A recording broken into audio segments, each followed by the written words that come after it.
For our continued reading of the Bible through the year 2025, reading from the English Standard Version of the Bible by Crossways Publishing, a division of Good News Publishing of Wheaton, Illinois. A reading of 2 Kings, chapters 9 through 11, beginning 2 Kings chapter 9.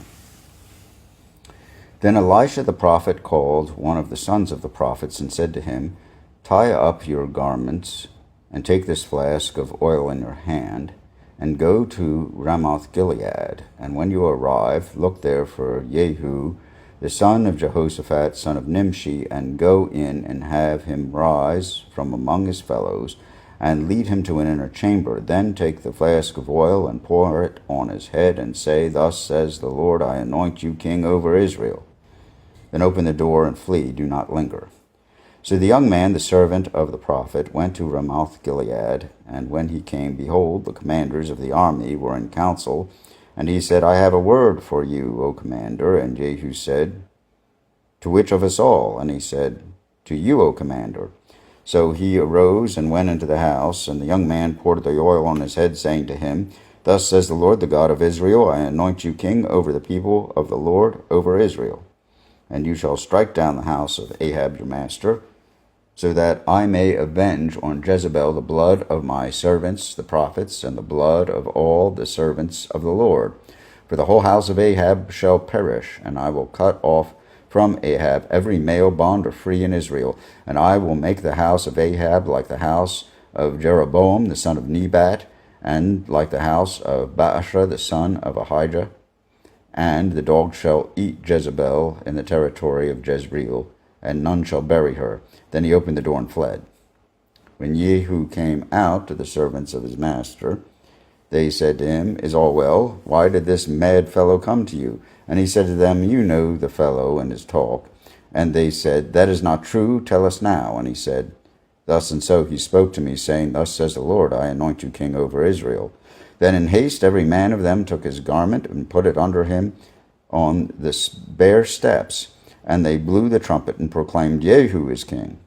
Thus Jehu, the son of Jehoshaphat, the son of Nimshi, conspired against Joram. Now Joram and all Israel had been on guard at Ramoth Gilead against Hazael king of Syria. But King Joram had returned to be healed in Jezreel of the wounds that the Syrians had given him when he fought with Hazael king of Syria. So Jehu said, "Is this your decision? Then let no one slip out of the city, and go and tell the news in Jezreel." Then Jehu mounted his chariot and went to Jezreel, for Joram lay there, and Ahaziah king of Judah had come down to visit Joram. Now the watchman was standing on the tower in Jezreel, and he saw the company of Jehu as he came, and said, "I see company." And Joram said, "Take a horseman, and send to meet them, and let him say, 'Is it peace?'"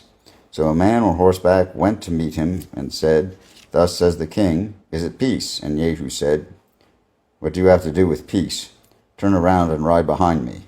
And the watchman reported, saying, "The messenger reached them, but he is not coming back." Then he sent out a second horseman, who came to them, and said, "Thus says the king, 'Is it peace?' And Jehu answered, "What do you have to do with peace? Turn around and ride behind me."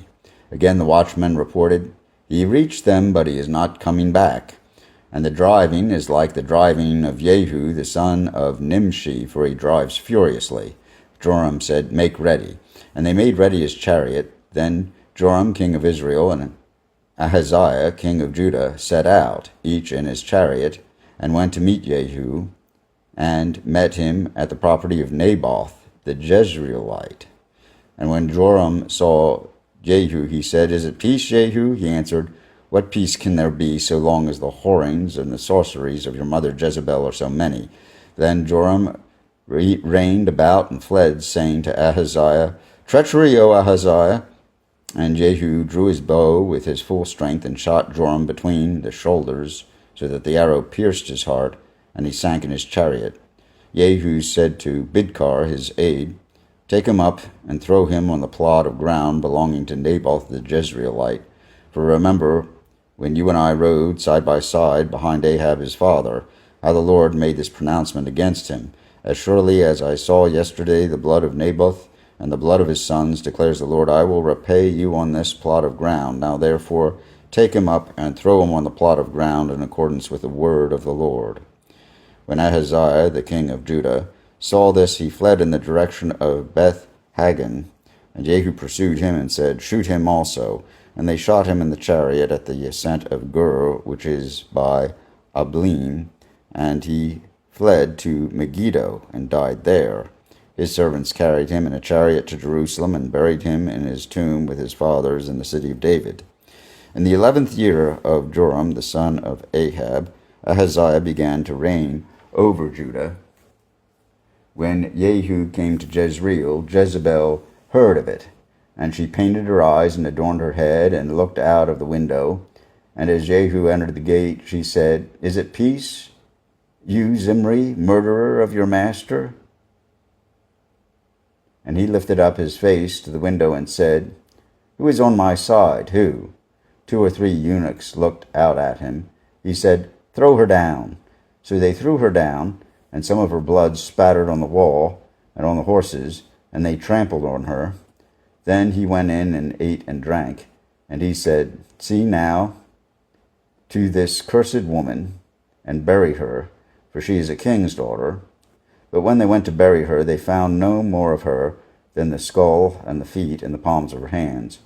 When they came back and told him, he said, This is the word of the Lord, which he spoke by his servant Elijah the Tishbite. In the territory of Jezreel the dog shall eat the flesh of Jezebel, and the corpse of Jezebel shall be as dung on the face of the field in the territory of Jezreel, so that no one can say, This is Jezebel. Now Ahab had 70 sons in Samaria. So Jehu wrote letters and sent them to Samaria, to the rulers of the city, to the elders, and to the guardians of the sons of Ahab, saying, Now then, as soon as this letter comes to you, seeing your master's sons are with you, and there are with you chariots and horses, fortified cities also, and weapons, select the best and fittest of your master's sons, and set him on his father's throne, and fight for your master's house. But they were exceedingly afraid, and said, Behold, the 2 kings could not stand before him. How can we stand? So he who was over the palace, and he who was over the city, together with the elders and the guardians, sent to Jehu, saying, We are your servants, and we will do all that you tell us. We will not make anyone king. Do whatever is good in your eyes. Then he wrote them a second letter, saying, If you are on my side, and if you are ready to obey me, take the heads of your master's sons, and come to me at Jezreel tomorrow at this time. Now the king's sons, 70 persons, were with the great men of the city who were bringing them up. And as soon as the letter came to them, they took the king's sons and slaughtered them, 70 persons, and put their heads in baskets and sent them to him at Jezreel. When the messenger came and told him, They have brought the heads of the king's sons, he said, Lay them in 2 heaps at the entrance of the gate until morning. Then in the morning he went out. He stood and said to all the people, You are innocent. It was I who conspired against my master and killed him. But who struck down all these? Know then that there shall fall to the earth nothing of the word of the Lord which the Lord spoke concerning the house of Ahab, for the Lord has done what he said by his servant Elijah. So Jehu struck down all who remained of the house of Ahab in Jezreel, all his great men and his close friends and his priests, until he left him none remaining. Then he set out and went to Samaria. On the way, when he was at Beth-Eked of the shepherds, Jehu met the relatives of Ahaziah, king of Judah, and he said, Who are you? And they answered, We are the relatives of Ahaziah, and we came down to visit the royal princes and the sons of the queen mother. He said, Take them alive. And they took them alive and slaughtered them at the pit of Beth-Eked, 42 persons, and he spared none of them. And when he departed from there, he met Jehonadab, the son of Rechab, coming to meet him. And he greeted him and said to him, Is your heart true to my heart as mine is to yours?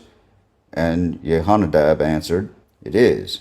Jehu said, If it is, give me your hand. So he gave him his hand, and Jehu took him up with him into the chariot, and he said, Come with me, and see my zeal for the Lord.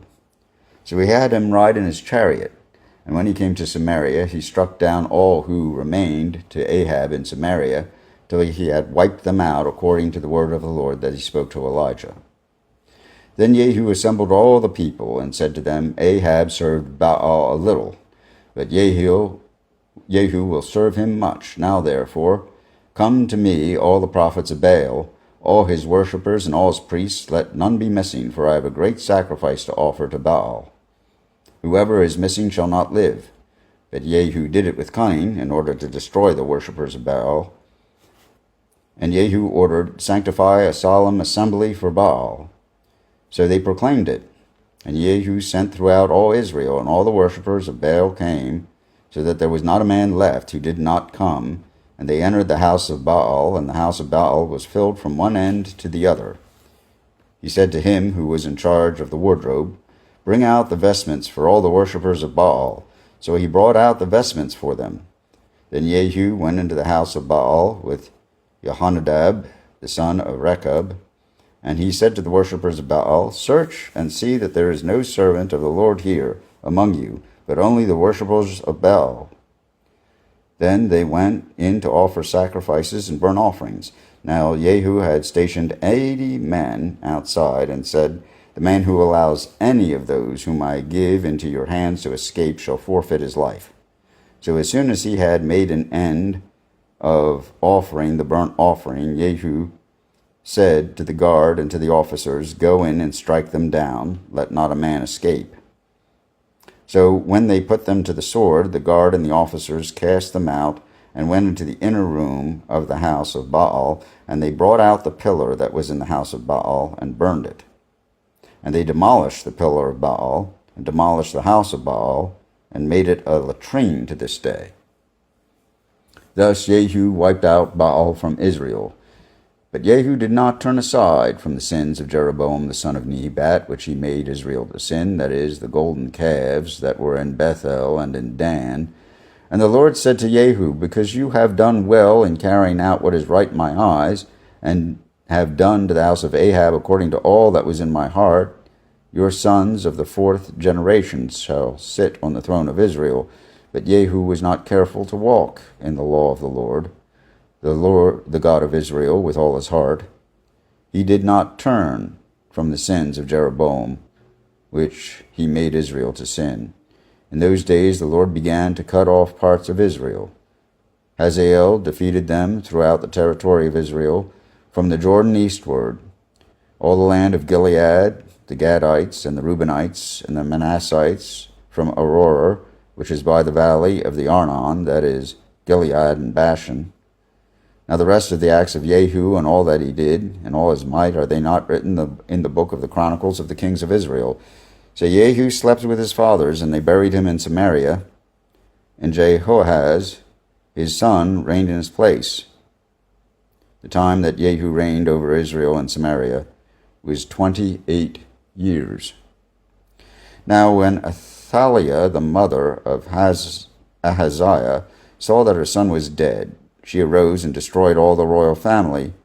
But Jehosheba, the daughter of King Joram, sister of Ahaziah, took Joash, the son of Ahaziah, and stole him away from among the king's sons who were being put to death. And she put him and his nurse in a bedroom. Thus they hid him from Athaliah, so that he was not put to death. And he remained with her 6 years, hidden in the house of the Lord, while Athaliah reigned over the land. But in the 7th year, Jehoiada sent and brought the captains of the Karites and of the guards, and had them come to him in the house of the Lord. And he made a covenant with them, and put them under oath in the house of the Lord, and he showed them the king's son. And he commanded them, This is the thing that you shall do. 1/3 of you, those who come off duty on the Sabbath, and guard the king's house, another third being at the gate Sur, and a third at the gate behind the guards, shall guard the palace. And the 2 divisions of you, which come on duty in force on the Sabbath, and guard the house of the Lord on behalf of the king, shall surround the king, each with his weapons in his hand, and whoever approaches the ranks is to be put to death. be with the king when he goes out and when he comes in." The captains did according to all that Jehoiada the priest commanded. And they each brought his men who were to go off duty on the Sabbath, with those who were to come on duty on the Sabbath, and came to Jehoiada the priest. And the priest gave to the captains the spears, the shields that had been King David's, which were in the house of the Lord. And the guard stood every man with his weapons in his hand, from the south side of the house to the north side of the house, around the altar and the house on behalf of the king. Then he brought out the king's son, and put the crown on him, and gave him the testimony. And they proclaimed him king, and anointed him, and they clapped their hands, and said, "Long live the king!" When Athaliah heard the noise of the guard and of the people, she went into the house of the Lord to the people. And when she looked, there was the king standing by the pillar according to the custom, and the captains and the trumpeters beside the king, and all the people of the land rejoicing and blowing trumpets. And Athaliah tore her clothes and cried, "Treason, treason!" Then Jehoiada the priest commanded the captains who were set over the army, "Bring her out between the ranks, and put to death with the sword anyone who follows her." For the priest said, "Let her not be put to death in the house of the Lord." So they laid hands on her, and she went through the horses' entrance to the king's house, and there she was put to death. And Jehoiada made a covenant between the Lord and the king and people, that they should be the Lord's people, and also between the king and the people. Then all the people of the land went to the house of Baal, and tore it down, its altars and its images they broke in pieces. And they killed Mattan, the priest of Baal, before the altars. And the priest posted watchmen over the house of the Lord. And he took the captains, the Carites, the guards, and all the people of the land, and they brought the king down from the house of the Lord, marching through the gate of the guards to the king's house, and he took his seat on the throne of the kings. So all the people of the land rejoiced, and the city was quiet after Athaliah had been put to death with the sword at the king's house. Jehoash was 7 years old when he began to reign. Here ends the reading of 2 Kings chapters 9 through 11 in the English Standard Version of the Bible by Crossways Publishing, a division of Good News Publishing of Wheaton, Illinois.